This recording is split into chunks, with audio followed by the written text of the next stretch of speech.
배훈이었습니다. KBS.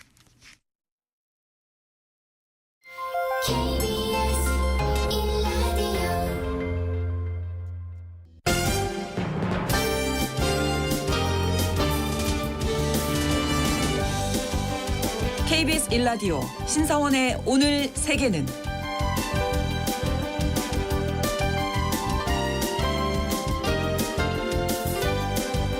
안녕하십니까. 아나운서 신성원입니다. 국제사회의 관심 속에 치러진 베네수엘라 대선의 승자는 니콜라스 마두로 현 대통령이라고 선관위가 공표했습니다. 하지만 야권에서는 부정선거 의혹을 제기하면서 이 베네수엘라 전국 또다시 대혼돈에 빠져들 것으로 보이는데요. 이미 한 차례 겪은 바 있는 한지붕 두 대통령 체제가 반복될 것이라는 전망까지 나오고 있는 상황입니다. 베네수엘라는 세계에서 석유를 가장 많이 보유한 나라지만 마두로 정부 시절 경제 상황은 초토화됐습니다. 그럼에도 마두로 대통령이 지금까지 정권을 유지할 수 있었던 배경은 무엇인지 오늘 글로벌 이슈에서 짚어보겠습니다.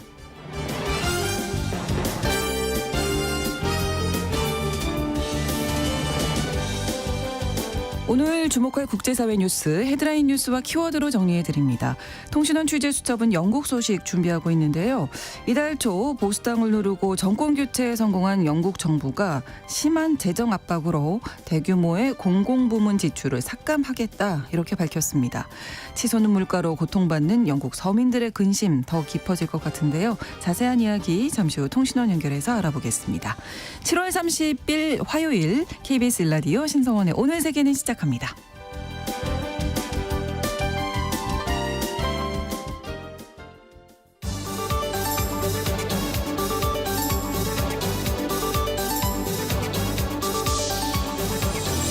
오늘 세계는 헤드라인 뉴스. 니콜라스 마두로 베네수엘라 대통령이 3선에 성공했습니다. 베네수엘라 선관위 위원장은 28일 치러진 대선에서 마두로 대통령이 51.2% 득표율로 1위를 차지했다고 밝혔습니다. 민주야권연합의 에드문도 곤살레스 우르티아 후보는 44.2% 득표를 기록했습니다. 버스기사 노조위원장 출신으로 2013년 처음으로 당선된 마두로 대통령은 내년 1월 10일부터 6년간 세 번째 임기를 시작할 예정인데요. 그가 무사히 임기를 마치면 18년 장기 집권에 성공하게 됩니다. 그러나 대선 과정에서 부정과 불공정 선거 정황이 드러나 야권과 주민들의 분노가 거세지고 있습니다. 프랑스에서 철도 공격에 이어 통신 케이블 절단 사고가 발생했습니다. 2024 파리 올림픽 열리는 프랑스 도시 곳곳에서 통신 광 케이블이 절단돼 통신이 중단되는 등 피해가 발생했습니다. 경찰 관계자에 따르면 통신 중단은 남서부, 동부, 북부의 6개 주에 집중적으로 발생했으며 올림픽 축구, 요트 경기가 열리는 지중해 도시 마르세유 주변 지역도 포함된 것으로 전해졌습니다. 정확한 피해 규모는 아직 밝혀지지 않았습니다만 올림픽 경기가 주로 열리는 파리는 영향을 받지 않았습니다. 미군이 일본의 통합군사령부를 신설하기로 했습니다. 미일 양국이 28일 일본 도쿄에서 외교 국방장관 회담 2+2를 열고 이런 방침을 확정했는데요. 주일미군 통합군사령부는 자위대가 올해 말 240명 규모로 창설하는 육해공 통합작전사령부에 대응하는 조직입니다. 현재 일본 방위성 내에 자위대를 총괄하는 통합망료 간부가 있긴 합니다만 조직을 이끄는 통합망료장이 총리를 보좌하기 때문에 실제 작전을 지휘하기 어렵다는 지적에 따라 통합작전을 전담하는 부서를 신설한 겁니다. 한국군의 경우 양 기능을 모두 합동참모본부가 맡고 있습니다. 미국이 인도태평양 지역의 핵심 전력인 주일미군의 통합군사령부를 신설하기 위해서 이를 두고 중국의 군사력을 견제하고 대만 유사시를 대비하기 위한 움직이라는 관측이 나오고 있습니다. 미국 서부와 캐나다에서 대형 산불이 발생해 대기질이 악화하고 있습니다. 미국과 캐나다 서부에서 최근 발생한 산불이 확산하면서 이 지역 산림과 국립공원이 불에 탔는데요. 캘리포니아주 소방당국에 따르면 24일 캘리포니아주 북부 뷰트 카운티에서 발생한 파크파이어라는 이름의 산불 때문에 지금까지 1,489제곱킬로미터가 불에 탔습니다. 서울 전체 면적의 2.5배 달하는 규모인데요. 한편 캐나다 로키 산맥의 제스퍼 국립공원에서 지난 22일 발생한 산불로 제스퍼시의 3분의 1이 불에 탔습니다. 20일 산불이 발생하자 제스퍼시 주민과 방문객들에게 대피령이 내려졌습니다. 영국의 어린이 댄스 교실에서 흉기 난동 사건이 발생해 2명이 사망했습니다. 경찰은 29일 오전 11시 50분쯤 리버풀 인근 사우스포트에 있는 사우스포트에서 흉기 공격 발생해 사상자가 다수 나왔다고 밝혔습니다. 이 사고로 어린이 2명이 숨지고 성인을 포함해 11명이 다친 것으로 파악되는데요. 부상자 중 상당수가 위중한 것으로 알려졌습니다. 경찰은 살인 및 살인 미수 혐의로 17세 남성을 체포했습니다. 이번 사건은 학교 이론방을 맞이해서 6세부터 11세 어린이 대상으로 한 요가, 댄스 교실이 진행 중에 발생한 것으로 전해졌는데요. 수사당국은 테러란 범행은 아닌 것으로 판단했습니다.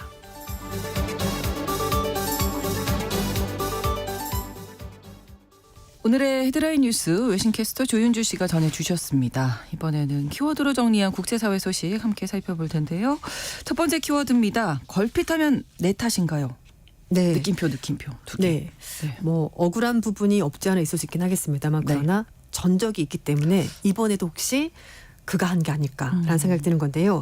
이 파리 올림픽 직전에 프랑스 철도망 공격에 대해서 서방 언론들이 러시아가 배후에 있을 가능성이 있다라고 제기하자 크렘린궁이 불쾌함을 표시한 겁니다. 네. 크렘린궁 대변인이 29일 날 브리핑에서 또 다른 가짜 뉴스 그리고 근거 없는 비난을 하면서 서방 언론들을 비판했는데요. 언론들이 최근에 일어난 모든 일에 대해서 러시아를 비난한 것을 주저하지 않는다라면서 불만을 표시했습니다. 26일 날 파리 올림픽 개막일 날 발생한 프랑스 철도망 방화 공격 관련해서 서방 언론들이 급진 좌파 세력이나 아니면 러시아 등 외부 소행일 가능성이 높다라고 제기했고요. 프랑스 정부 관계자들도 러시아가 올림픽 방해 공작을 시도할 가능성이 있다고 이미 경고한 적이 있었습니다. 네. 그리고 뭐 앞서 헤드라인 뉴스에서도 전해주셨지만 프랑스에서 통신사 케이블이 손상되는 사고가 발생했다면서요. 그렇습니다. 네.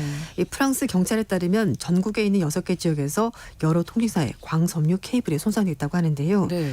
피해 통신사는 SFR 그리고 부이그 이런 회사들인데 이들 회사의 배전반에서 광섬유 케이블이 절단돼서 지역 내 유선 통신 회선이 영향을 받았고 하지만 정확한 피해 규모는 아직까지 밝혀지지 않았습니다. 네. 당국이 범행 동기 배후를 추적하고 있다고 하는데 26일 날 올림픽 개회식 직전에 있었던 철도망 파괴 공작에 대해서는 극좌 운동가 한 명을 체포했다고 합니다. 체포된 남성은 프랑스 철도공사 SNCF의 기술 설비와 장비 등에 접근할 수 있는 열쇠, 철사 등을 끊을 수 있는 장비를 가지고 있었다고 합니다. 네. 이 프랑스 내무장관은 누가 이 사람들 조종한 건지 아니면 이 사람들이 뭔가 이익을 위해서 한 건지 모르겠지만 어쨌든 반드시 범인을 찾아내겠다라고 밝혔습니다. 네.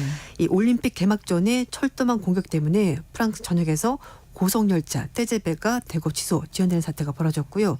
주말과 여름철 맞아서 휴가를 떠나려던 프랑스인들 관광객 포함해서 80만 명이 피해를 봤습니다. 네. 주말 동안 내내 복구 작업이 진행됐고요. 29일 오전부터 모든 열차가 일단 정상 운행되고 있긴 합니다. 네. 자, 다음 소식이 너무 안타까운데요. 지금 미국, 캐나다 산불이 네. 계속되고 있어서 연기가 나지 않은 곳이 거의 없다. 이렇게 네. 정하셨네요. 그렇게 이제 보도가 나오고 있는데요. 네. 미국 서부 캘리포니아는 24일부터 캐나다는 22일부터 산불이 시작이 됐는데 네. 캘리포니아 북부 뷰트 카운티에서 발생한 파크파이어로 여의도 면적의 2.5배가 불에 탔습니다. 캘리포니아주에서 발생한 산불은 역대 6번째로 큰 산불인데요. 네. 뭐 최근에 여러 가지 기상 이변 계속 나타나고 있고 이 지역도 마찬가지로 덥고 건조한 날씨가 이어지면서 주말 동안에 산불 이게 굉장히 빠른 속도로 번지고 있습니다. 네.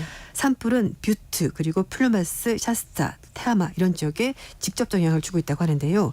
이 지역에서만 100개 이상 건물이 파손이 됐고 네. 또 수천 명의 지역 주민들이 대피했다고 합니다. 소방당국은 전체 산불 면적의 12%만 진압된 상태라고 밝혔고요. 주민이나 소방 인력의 피해는 아직까지 파악되지 않았습니다. 그렇군요. 그리고 캘리포니아 북동부 레슨 화산 국립공원도 산불의 위협을 받고 있는데요. 이 산불은 40대 남성이 불에 타는 자동차를 18m 높이 협곡으로 밀어 넣으면서 발생한 것으로 추정이 되고 있습니다. 그러니까 방화로 보고 있는 그러네요. 건데요. 네. 현지 검찰이 용의자 체포해서 신병을 확보한 상태라고 합니다. 네. 한편 오리건주에서도 30건의 산불이 발생하면서 이게 확산하고 있고 캘리포니아 남부에서도 샌디에고 카운티 지역에 발생한 산불 때문에 지금 대피령까지 내려진 상황입니다. 네. 이들 지역에서 발생한 연기가 대기 중으로 높이 올라가서 미 대륙 전역에 지금 퍼지고 있다고 하는데요. 네. 미국의 기상예측센터 예보관은 플로리다 그리고 멕시코만 연을 제외하면은 현재 미국에서 연기가 보이지 않는 곳이 거의 없다 이렇게 밝혔습니다. 워낙 대규모 산불이다 보니까 그 네. 연기의 양도 어마어마하군요. 맞습니다. 네. 그리고 캐나다 루키 산맥에서는요, 이 최대 규모인 제스퍼 국립공원에서 지난 20일 날 산불이 발생하면서 제스퍼시의 3분의 1이 불에 탔다고 합니다. 캐나다 엘버타주에서 발생한 산불은 또 제스퍼시와 국립공원 관통하는 319제곱킬로미터에 지금 화염에 휩싸였다고 하는데요. 네. 22일 날 산불이 시작됐고 제스퍼시 주민들과 방문객들은 이미 대피한 상황입니다. 네, 북미 대륙에서 산불이 계속되고 있다는 소식 전해드렸습니다. 다음 키워드인데요. 그렇게 쉽게 변할 리가 없죠. 네. 사람 쉽게 변하지 않습니다. 그렇다고들 하더라고요. 네. 그리고 쉽게 바뀌지 않기 때문에 뭐 바꾸려고 노력하는 것도 약간 허사가 아닌가라는 생각이 들긴 하는데요. 하지만 어쨌든 좀 다른 모습이 있었습니다. 왜냐하면은 공화당 전당대회에서 굉장히 차분한 어조로 미국의 네. 통합을 강조했던 트럼프 전 대통령 네. 원래대로 돌아갔습니다. 카밀라 해리스 미국 부통령이 민주당 대선 후보로 거의 확실시되자 네. 트럼프 전 대통령이 유세장 피격 이후에 내놨던 국민 통합 메시지는 사라졌고 다시 독설과 분열 이런 것들을 계속해서 쏟아내고 있는데요. 역시 사람은 쉽게 바뀌지 않는 것 같다는 것을 이걸 통해서도 알 수 있을 것 같습니다. 미국의 뉴욕타임스가 트럼프 전 대통령이 미네소타주 세인트 클라우드에서 이 부통령 후보인 제이디 벤슨 의원과 함께 유세를 하면서 나는 변하지 않았다. 이렇게 얘기를 했군요. 스스로도 이렇게 네네. 말했습니다. 네. 그래서 이제 공화당이 뭔가 통합의 메시지는 잘 내놓지 않겠구나라고 뉴욕타임스가 전했는데요. 트럼프 전 대통령이 유세에서 사람들이 2주 전부터 내가 뭔가 변한 것 같다라고 말을 하는데 아니 나는 변하지 않았다. 오히려 더 나빠졌을지도 모른다. 왜냐하면 매일 목격하는 무능함 때문에 내가 화가 났다. 이렇게 말했습니다. 이 무능함은 바로 민주당 인사들을 말하는 건데요. 그렇겠죠. 사실 해리스 부통령을 직접적으로 공격을 한 겁니다. 지난 18일 날 공화당 전당대회에서 대선 후보 지명을 수락하면서 우리 사회의 불화와 분열은 반드시 치유돼야 되고 그것을 빨리 치워야 된다라고 말을 하면서 미국의 통합을 강조했던 사람이 트럼프 전 대통령이었습니다. 그렇지만 며칠 사이에 한 일주일 지나면서 이제 다시 돌아오게 된 건데요. 전체적인 판도가 바뀌었거든요. 지금 분위기가 달라졌기 때문에. 통합, 네. 뭐 오남, 차분함 이걸로는 지금 민주당을 좀 대하기가 네. 힘들다라고 판단한 것 같습니다. 그래서 트럼프 전 대통령이 지난 주말부터 연설하면서 해리스 부통령을 극좌 미치광이, 미친 진보주의자, 미국 역사상 가장 무능하고 인기 없는 좌편향 부통령 이렇게 원색적인 단어를 다시 쓰면서 민주당을 맹공격하고 있습니다. 독설이 다시 나오기 시작했네요. 네, 네. 본색을 드러냈습니다. 과연 분위기가 또 어떻게 바뀌었는지를 우리가 짐작을 해볼 수가 있을 텐데. 맞습니다. 예, 재밌습니다. 이 미국 대선 전국. 예. 하루가 다르게 또 변화하니까요. 네. 그리고 매일매일 새로운 뉴스가 새로운 나오고 뉴스가 나오고 변수가 또 생기고요. 그렇습니다. 자, 다음 키워드. 이럴 때 뭉쳐야 한다. 네. 일본의 자동차 업체 혼다와 닛산 자동차의 동맹에 미쓰비시 자동차가 합류한다고 합니다. 네. 이로써 일본의 자동차 내수 시장은 혼다, 닛산, 미쓰비시 대 도요타 자동차 이렇게 이제 두 개의 진영으로 경쟁 구도가 재편될 것으로 보이는데요. 네. 일본의 니혼게자신문은 미쓰비시 자동차가 혼다, 닛산과 비밀 유지 계약을 맺고 협의를 하고 있다라고 전했습니다. 일본 자동차 산업의 큰 변화는 대대적인 구조조정으로 이제 이어질 것으로 보인다라고 밝혔는데요. 어쨌든 이렇게 여러 회사가 합쳐지게 되면 아무래도 인력 조정 이런 것들이 있을 수밖에 없을 것 같습니다. 그렇죠. 네, 이번에 이렇게 세 회사가 뭉치는 것은 전기차 시장 확대로 미국의 테슬라 그리고 중국 업체들이 세력을 키우면서 자동차 산업이 대전을 맞자 협력을 통해서 일본 업체들이 경쟁력을 키우려고 하는 것으로 보입니다.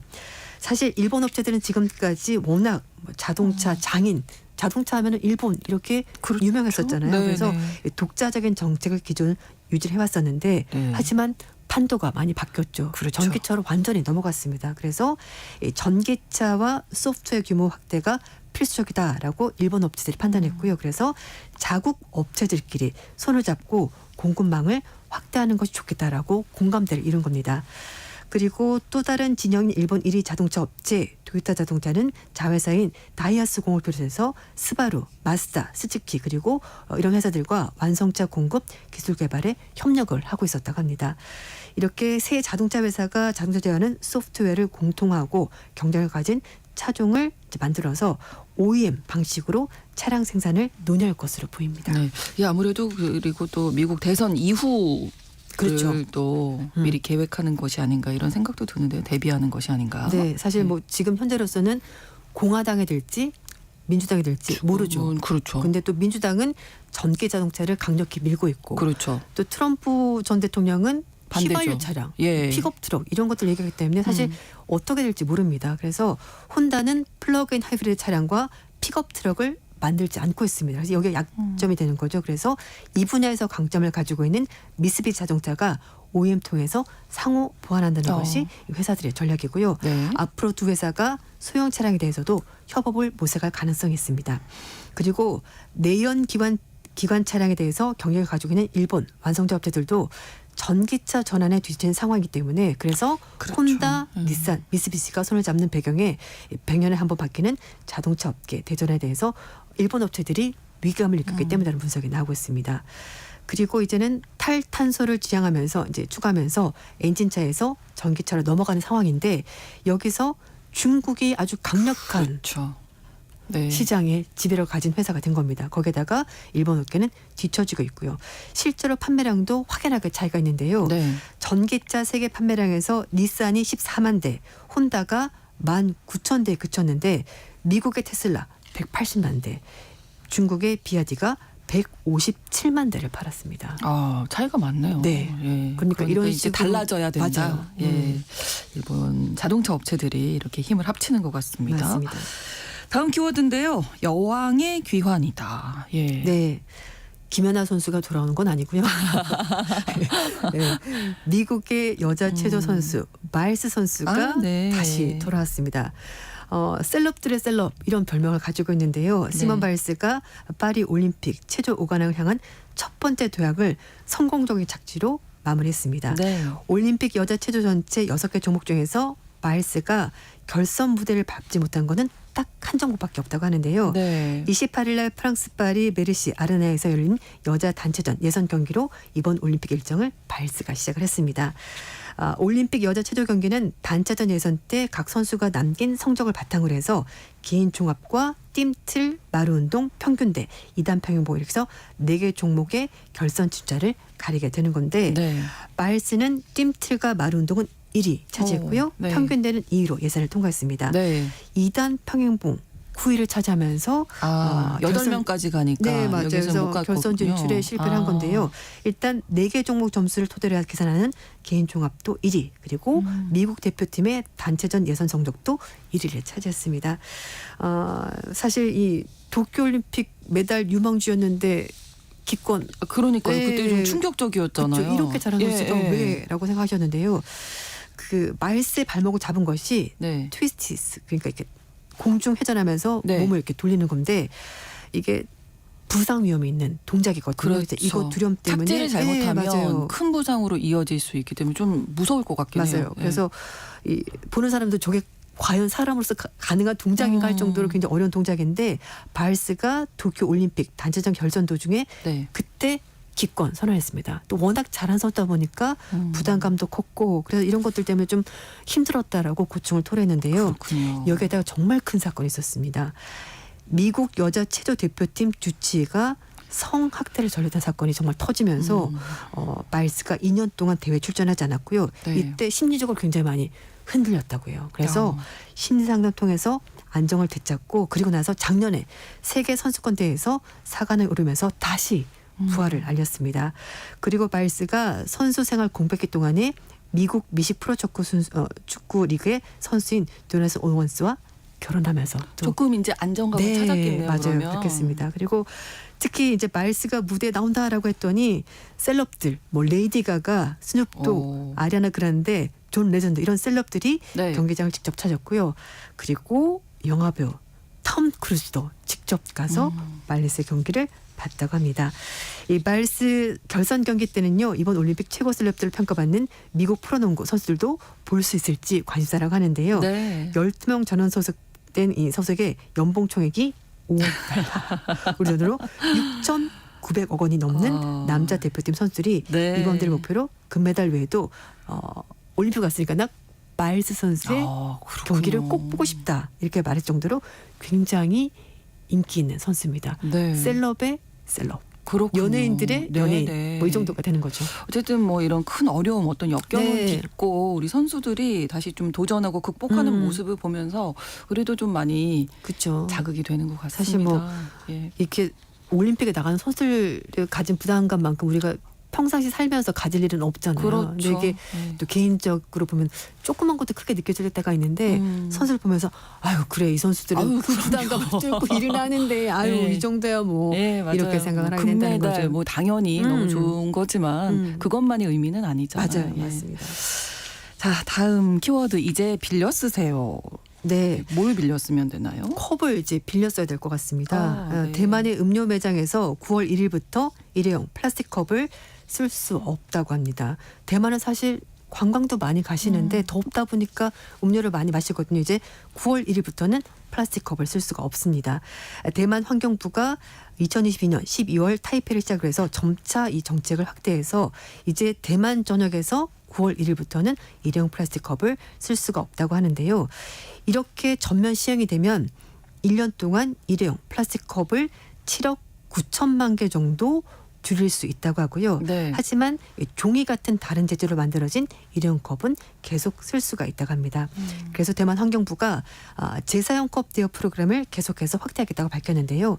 작년부터 편의점, 패스트푸드 체인점 대상으로 손님이 키오스크를 통해서 재사용 컵을 대여해준 프로그램을 선보이고 있습니다. 네. 손님은 빌려간 재사용 컵을 사흘 안에 프로그램에 참여하고 있는 매장에 그 어느 곳이든지 다시 반납할 수가 있다고 하니까 조금 불편하겠지만 그럼요. 이런 식으로라도 네네. 우리가 이제 플라스틱 사용량을 좀 줄여야 될 것 같습니다. 그렇습니다. 오늘의 헤드라인 뉴스와 키워드 외신캐스터 조윤주 씨와 함께했습니다. 고맙습니다. 네, 감사합니다. KBS 라디오 신성원의 오늘 세계는 1부 마무리합니다. 11시 30분부터 일부 지역에서 해당 지역 방송 보내드리고요. 패셔보이즈의 Go West 함께 듣겠습니다.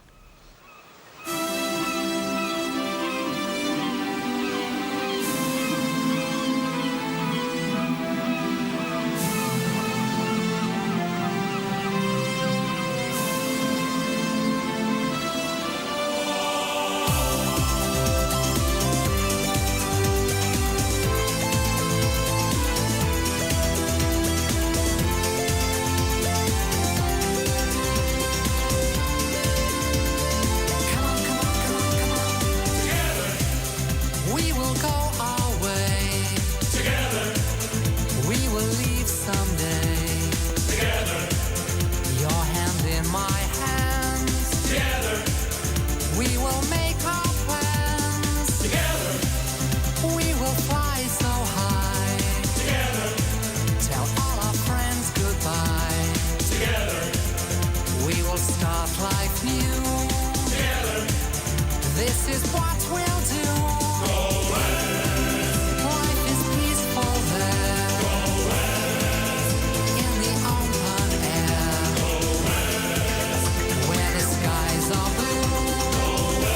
This is what we're gonna do.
지금 시각은 11시 30분입니다.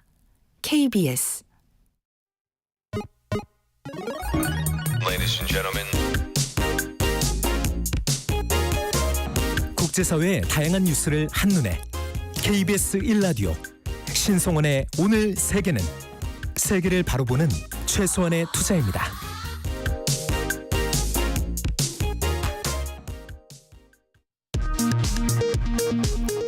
이 시각 라디오 정보센터 뉴스입니다. KBS, MBC, EBS의 지배구조 변경과 방통위의 의결 정족수 확대 등을 담은 방송 관련 4개 법안, 이른바 방송사법이 5박 6일 동안의 무제한 토론 끝에 야당 주도로 모두 국회 본회의를 통과했습니다. 국민의힘은 대통령에게 제의 요구를 건의하기로 했습니다. 오원식 국회의장은 윤석열 대통령을 향해 용기와 결단을 요청한다면서 방송사법의 거부권 행사에 대해 신중을 기해달라고 말했습니다. 국민의힘은 더불어민주당 등이 단독으로 추진하는 이른바 민생지원금 25만 원 지급 법안과 노란봉투법, 즉 노동조합법 개정안에 대해서도 무제한 토론 필리버스터를 진행하겠다고 밝혔습니다. 대통령실이 김건희 여사의 활동을 공식적으로 보좌할 제2부속실 설치를 위한 절차에 착수했습니다. 코스닥 상장사에 대한 거짓 호재 등이 포함된 매수 유인 문자 메시지를 대량 발송해 부당이득 17억 원을 챙긴 혐의로 주식 종목을 추천하는 이른바 리딩방 업체의 운영팀장이 구속됐습니다. 해당 주식은 대량 매수세 유입 직후 상장 폐지 절차가 진행 중입니다. 오늘 새벽 쿠팡의 심야 배송 노동 실태를 점검하기 위한 국회의원단의 현장 방문이 쿠팡 측 거부로 무산됐습니다. 시민 모임이 동물 보호 취지에서 개 보호소를 설치했더라도 적법 절차를 어겼다면 지자체가 철거 명령을 내릴 수 있다는 2심 법원의 판단이 나왔습니다. 시민 모임의 상고로 해당 사건은 대법원의 판단을 받게 됐습니다. 지금까지 라디오 정보센터 뉴스 정한나였습니다.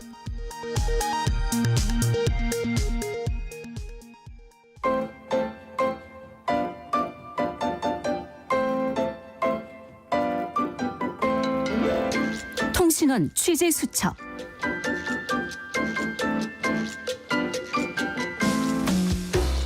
통신원 취재 수첩, 오늘은 영국 런던의 김수정 통신원 연결하겠습니다. 안녕하세요. 네, 안녕하세요. 영국 런던입니다. 네, 영국 정부가 허리띠를 졸라매겠다 이렇게 선언을 했다고 하는데 구체적으로 어떤 내용입니까? 네, 영국 정부가 재정 압박으로 향후 2년 동안 135억 파운드, 우리 돈으로 약 24조 원 규모의 공공 부분 그 지출을 삭감하겠다, 이런 계획을 밝혔습니다. 네. 그 레이첼 리브스 재무장관은 29일 의회에서 재무부 내부 감사 결과 보수당 정부로부터 물려받은 공공 부분 그 재정에 큰 구멍이 220억 파운드에 이른다, 이렇게 말을 했는데요. 네. 그 르완다 난민 이송 정책을 포함해서 망명 정책 지출 규모가 64억 파운드에 달하고요. 또 독립자문기구의 권고한 대로 교사와 의료진의 임금을 인상하는 데 드는 비용은 90억 파운드에 달한다, 이렇게 밝혔습니다. 네. 그 리브스 장관은 이에 대응해서 공공부문 지출을 올해 55억 파운드, 내년에는 80억 파운드 정도를 줄이기로 했다고 설명을 했는데, 네. 구체적으로는 각 부서의 불필요한 컨설팅 비용 지출을 중단하고요. 역사 유적지인 그 스톤헨지 인근에 있는 그 터널 공사를 비롯해서 교통 건설에 관련된 그 프로젝트를 폐지하고 네. 신규 병원을 만들겠다는 기존의 계획을 백지화하겠다는 의견도 제시됐습니다. 이 정도쯤 되면 국민들이 좀 체감할 수도 있을 것 같은데 우려의 목소리도 나오겠습니다. 네, 맞습니다.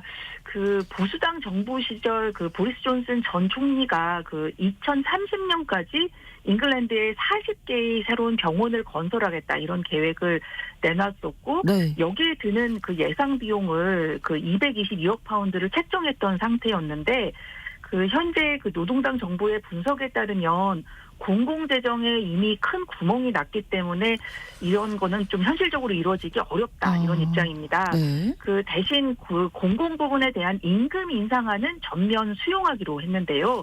그 지난 몇 년 동안 그 사회적인 이슈였던 그 국립의료원 직원 그리고 교사는 5.5%, 군인들은 6%, 그 교도소 직원들은 한 5%, 경찰은 4.75% 이렇게 인상된다고 밝혔습니다. 네. 특히 주니어 의사들에게는 향후 2년에 걸쳐서 22%의 임금 인상이 제한됐는데요. 네. 그 영국의학협회에서 이 협상을 받아들이게 되면 그동안 의료계를 큰 혼란으로 빠뜨렸던 장기간 파업이 끝나게 될 것으로 보입니다. 참고로 그 영국 의사 파업은 작년 3월에 시작해서 벌써 11번에 걸쳐서 그 간헐적으로 장기간 파업으로 치닫고 있는데요. 그렇군요. 네. 특히 올해 1월에는 국민보건서비스 창립 이래 최장 기간인 6일 동안 연속적으로 파업을 하기도 했습니다. 네, 사실 영국 의료 서비스에 대해서 불만이 높은 상황이었던 것 같은데 불편이 더 가중됐겠습니다. 이렇게 파업이 계속되면서. 네, 그렇습니다. 안 그래도 긴 대기 그렇죠. 시간이 더 늘어나고 네. 또 수술이 연기되거나 급한 그 어떤 그 진료가 취소되면서 네. 환자들의 불만이 많이 높아졌는데요. 총선 직전인 그 지난달 말에는 닷새에 걸친 파업으로 진료 예약이나 또 수술이 총 6만여 건의 의료 서비스가 연기되는 사태가 발생하기도 했습니다. 네. 그 의학협회 입장은 그 2008년 이후 전공의 임금이 물가 상승률을 따라가지 못해서 실질적으로는 26% 삭감된 거나 다름이 없다. 이렇게 주장을 하면서 급여의 35% 인상을 요구해 왔고요. 네. 이전 보수당 정부는 약 9% 인상안을 고집해 오면서 그 이견의 폭을 좁히지 못해 왔었습니다. 네. 그 22%라는 숫자는 이에 비하면 좀 대폭 진전된 거여서 네. 그 임금 협상이 잘 마무리될 가능성도 높아 보이긴 하는데 네. 하지만 그렇더라도 그 새로운 병원 건설 프로그램이 전면 취소되면 그러게요. 그 영국 의료원의 고질적인 문제인 그 인프라 부족이나 긴 대기 시간은 계속될 거고 장기적으로도 의료 서비스의 질이 하락할 거라는 우려는 계속되고 있습니다. 네, 일단 새 정부 들어서자마자 공공지출 삭감 이렇게 어려운 결정을 하게 됐는데 현지 반응은 어떻습니까? 네, 뭐 현지 언론들과 전문가들은 이번 발표가 어떻게 보면 그 증세를 하기 위한 어떤 초석 깔기일 수도 있다. 이런 해석을 내놨는데요. 네. 특히 그 리브스 장관이 이번 발표에서 그 세금과 관련된 어떤 특정 사안을 발표하지는 않았지만 오는 10월 말에 노동부 새 정부의 첫 예산안을 제출하겠다. 이런 언급을 했는데 네. 그 지출이나 복지 그리고 세금에 걸쳐서 어려운 결정을 내려야 한다. 이런 그 발을 했는데 이게 바로 그 증세 가능성을 내비친 것으로 지적되고 있습니다. 네. 그 보수당의 그 제레미 헌트 전 재무장관은 정부 재정은 총선 기간에도 이미 다 공개가 된 사안이었는데 이제 와서 뭐 공공 부분에 큰 구멍이 있다 이런 식으로 발표를 하는 것은 좀 지극히 정치적인 게 아니냐 이런 비판까지 하고 있는데요. 네. 그 야당은 이런 증세의 초석을 깔려는 뻔뻔한 시도에 아무도 속지 않을 것이라고 반박하고 있는 상황입니다. 그 앞서 노동당은 총선을 앞두고 소득세와 국민보험 또 부가가치세를 인상하지 않겠다 이렇게 공약을 한 바 있는데 네. 근데 뭐 사실상 이런 세금들이야말로 재무부 수입의 대부분을 차지하고 있는 거여서 지금 현 그 영국 정부의 고민이 깊어지는 게 아닌가 하는 지적도 나오고 있습니다. 네. 그러다 보니까 정부가 이제 조용히 자본이득세나 네. 상속세 혹은 연금에 대한 세금을 인상하려는 방법을 모색할 것이다. 이런 전망도 제기되고 있는데 그 나라 형편이 어려운 만큼 세금 개혁은 피할 수 없을 것으로 내다보고 있습니다. 이렇게 세금이 오르는데 지원금이라든지 연금이 삭감되면 일반 국민들 입장에서는 불만이 많이 나오겠는데요. 네, 그렇습니다. 이를테면 이번에 발표에서 또 나온 내용이 네. 형편이 괜찮은 연금 수급자들에게는 겨울 연료비, 난방비 지원을 대폭 줄이겠다는 건데요. 네. 이렇게 되면 올 겨울부터 당장 현재는 1,140만 명의 수급자들이 난방비를 받고 있는데 네. 이 숫자가 150만 명으로 대폭 줄어들게 되고요. 오. 다음 회계연도에는 15억 파운드를 절약할 수 있다고 합니다. 이외에도 그 엄청난 금액을 당장 연내에 절감을 해야 되기 때문에 여러 분야에서 사회복지 혜택이 줄어들 것으로 보이는데 일각에서는 이렇게 난방비 보조가 갑자기 없어지면 네. 수십만 명의 그 취약한 노인들이 그렇죠. 재정적으로나 정신적으로나 너무 힘들어지는 게 아니냐 이런 우려도 나오고 있고요. 그 안 그래도 치솟는 물가 상승이나 주택 임대료 상승으로 고통받고 있는 국민들의 형편이 더욱 팍팍해지진 않을까 걱정이 되는 상황입니다. 제족소에 또 쓸 때는 써야 되잖아 이런 생각이 들긴 하는데 좀 당분간 좀 어려움이 있을 것 같습니다. 오늘 소식 잘 들었습니다. 고맙습니다. 네, 감사합니다. 네, 영국 런던 김수정 통신원이었습니다.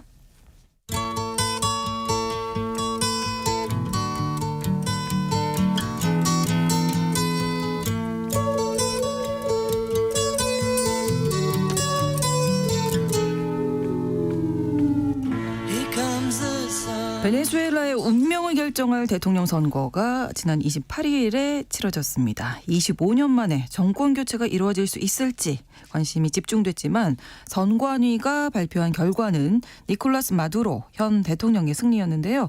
하지만 야권에서는 지금 부정선거다 이렇게 주장을 하고 있죠. 국제사회의 주목을 받고 있는 베네수엘라의 상황 오늘 글로벌 이슈에서 짚어보겠습니다. 한겨레신문 정익일 선임기자와 함께합니다. 어서 오세요. 안녕하세요. 자, 일단 베네수엘라 대선 결과 뭐 그동안의 논란 좀 간단히 정리를 해 주시죠. 먼저. 지난 일요일인 28일 대통령 선거 투표가 실시됐고 투표 마감 8시간 만인 29일 0시에 선관위가 결과를 발표했습니다. 네. 집권 베네수엘라 연합 사회주의당의 니콜라스 마두로 현 대통령이 51%, 중도 보수 성향의 야권 연합 후보인 에드문도 곤살레스 후보가 44%를 득표했다. 네. 80%가 개표된 상황이어서 이제 이 수치가 바뀌지는 않을 거다. 그래서 마두로 대통령이 당선됐다. 이렇게 네. 발표했습니다. 하지만 야권 지도자인 마리아 코리나 마차도는 곤살레스가 70%를 득표했다. 우리가 독립적인 출구 여론조사나 40%의 투표 기록들을 갖고 있다. 우리가 이긴 거다. 이렇게 주장하고 있죠. 네. 로이터 보도에 따르면 미국 여론조사 회사인 에디슨 리서치가 출구 여론조사를 했는데 곤살레스가 65%, 마두로가 35%를 얻었다고 31%를 얻었다고 예측했습니다. 네. 현지 여론조사 회사인 메가날리시스도 곤살레스가 65%, 마두로가 14% 득표했다.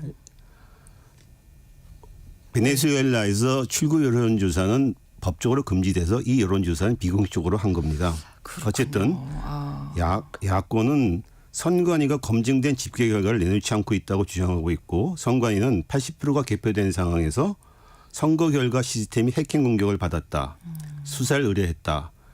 검증된 집계 결과를 나중에 발표하겠다. 이렇게 말하고 있습니다. 또 검찰은 이와 관련해서 네. 마리아 코리아 마차도 야당 지도자를 수사하고 있다고 합니다. 그렇군요. 근데 일단 선관위에서 발표한 이 결과와 출구 여론조사 뭐 법적으로 금지도 있지만 자체적으로 한 출구 조사 결과가 뭐 정반대다 보니까 네. 예, 선거 결과를 믿지 못하는 상황인 건데 다른 나라들은 이 상황을 어떻게 보고 있나요? 미국 등 서방 국가들은 대개 베네수엘라 선관위 발표를 인정 안 하고 있습니다. 반면 반서방 친베네수엘라 국가들 즉 중국, 러시아, 쿠바, 볼리비아, 온두라스 등은 즉각 마두로 당선을 축하하며 인정하고 있습니다. 일단 국제사회에서는 선거 결과를 인정하지 않겠다는 국가가 다수입니다. 네. 특히 미국과 거리를 두고 있는 브라질 등 중남미 국가들에서도 비판적 입장입니다. 칠레의 가브리엘 보리치 대통령은 진보적인 자유주의 성향입니다. 네. 이 대통령도 마두로 정권은 이 결과가 믿기 어렵다는 것을 이해해야만 한다. 우리는 검증되지 않은 어떠한 결과도 인정하지 않을 것이다. 이런 발표를 했습니다. 중남미 최대 국가죠. 브라질. 그리고 중남미 좌파 지도자의 기수인 룰라 대통령도 선거 전에 마두로에게 비판적인 입장을 보였습니다. 네. 마두로가 자신이 선거에서 이기지 못하면 피바다 그럴 거다. 얘기를 했죠. 네. 그러니까 자기가 그 소리에 깜짝 놀랐다. 네.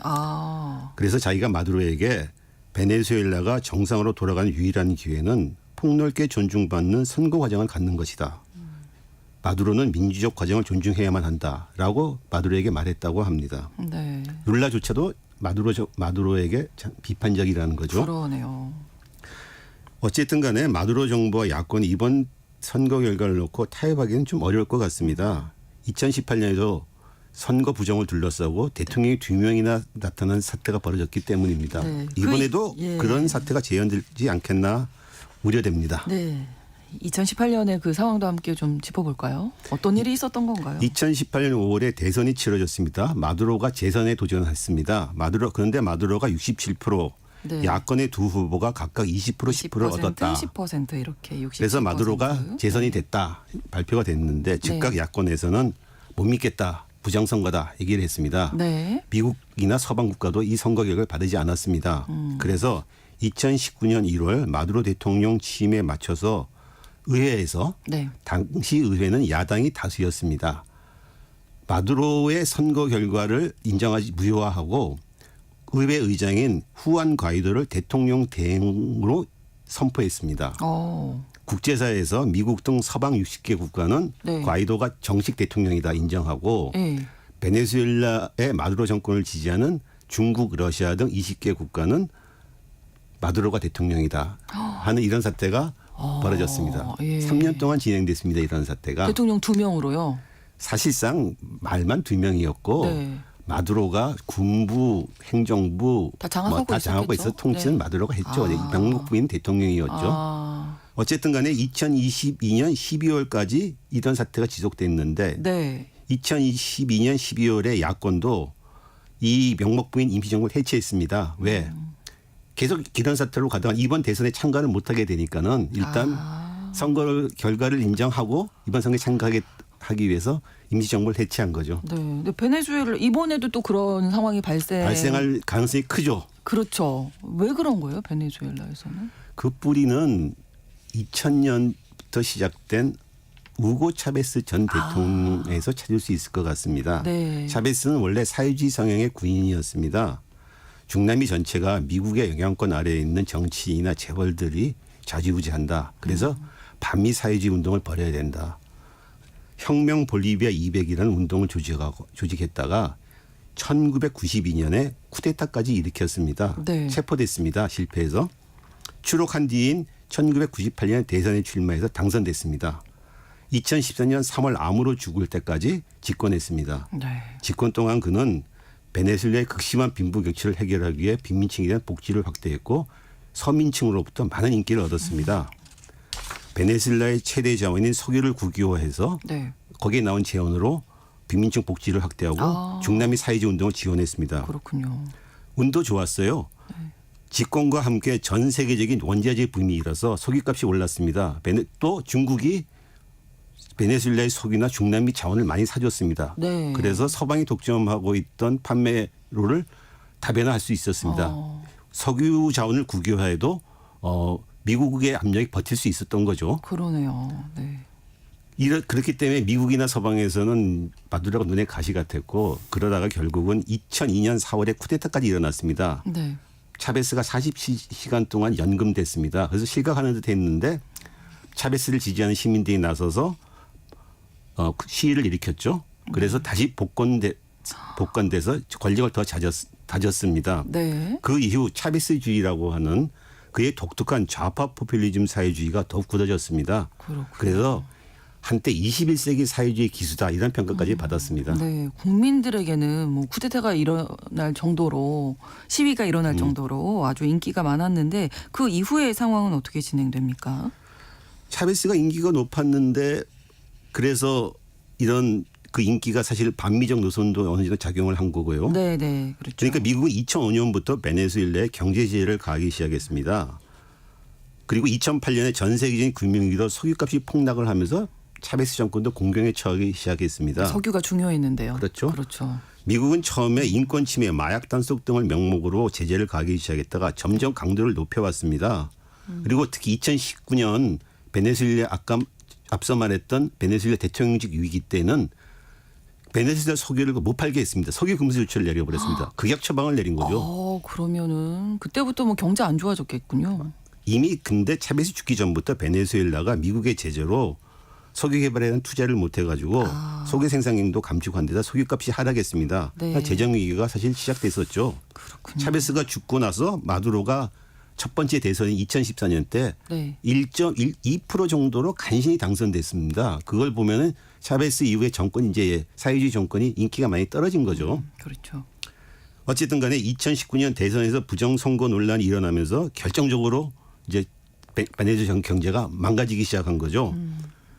근데 차베스 때부터 그 차베스 정권과 그 지지층들은 미국이 자신들을 타도하려고 개입한다고 하는 피해의식이 컸었고 사실 또 미국이 많이 개입했고요. 네, 네. 때문에 선거가 일어날 때마다 친미 친서방적인 야권은 선거가 부정이다. 그래서 보이콧한다. 그리고 거기에 맞서서 논란이 거의 매번 벌어져 왔습니다. 그렇군요. 네. 차베스 정권도 이 야권의 선거 부정은 우리를 타도시키려고 하는 음모에 불과하다고 하면서 일축해 왔고요. 네. 근데 제가 보기에는 적어도 2013년 마두로가 첫 번째 대통령이 됐을 때까지만 해도 베네수엘라의 선거가 그 결과를 뒤바뀔 정도의 부정부패가 있었던 것 같지는 않습니다. 이번 선거에서도 선거 참관인들을 파견했던 지미 카터 센터가 네. 있습니다. 지미 카터 센터 계속 선거 참관을 해왔는데 네. 그 지미 카터 전 대통령이 직접 나서가지고 이런 얘기를 한 적이 있습니다. 2013년 대선이 논란이 일어나니까는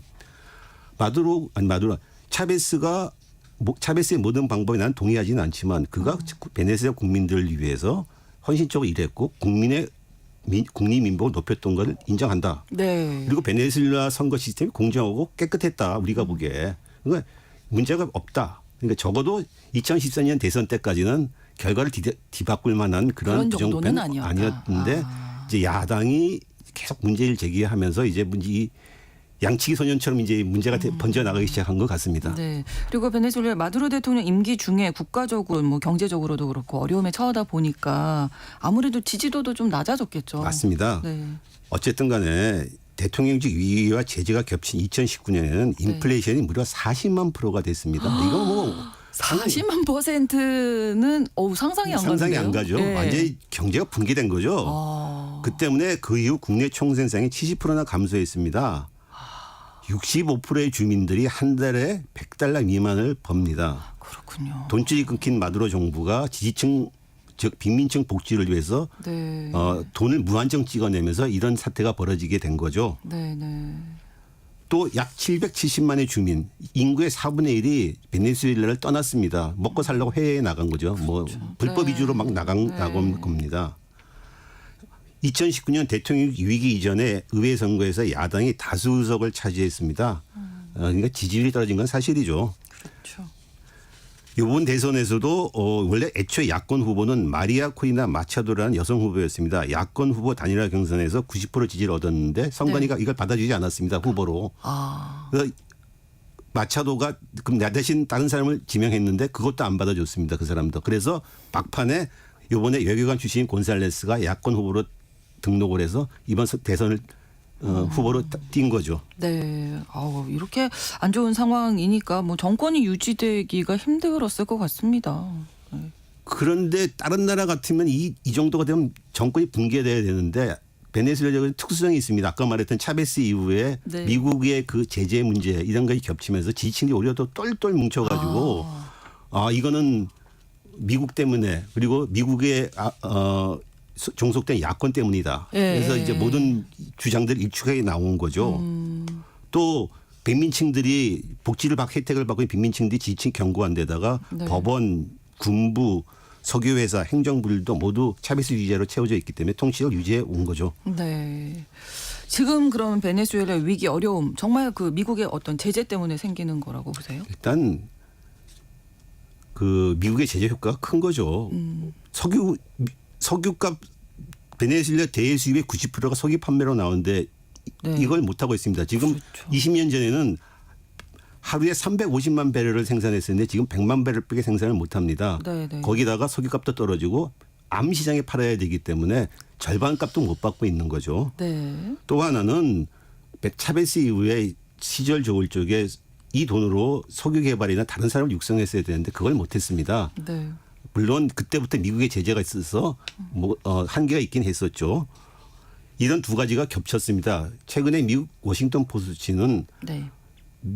빌 클린턴 이후 미국 행정부가 북한, 시리아, 이란, 베네수엘라에 의해서 러시아의 대규모 제재를 발동했는데 네.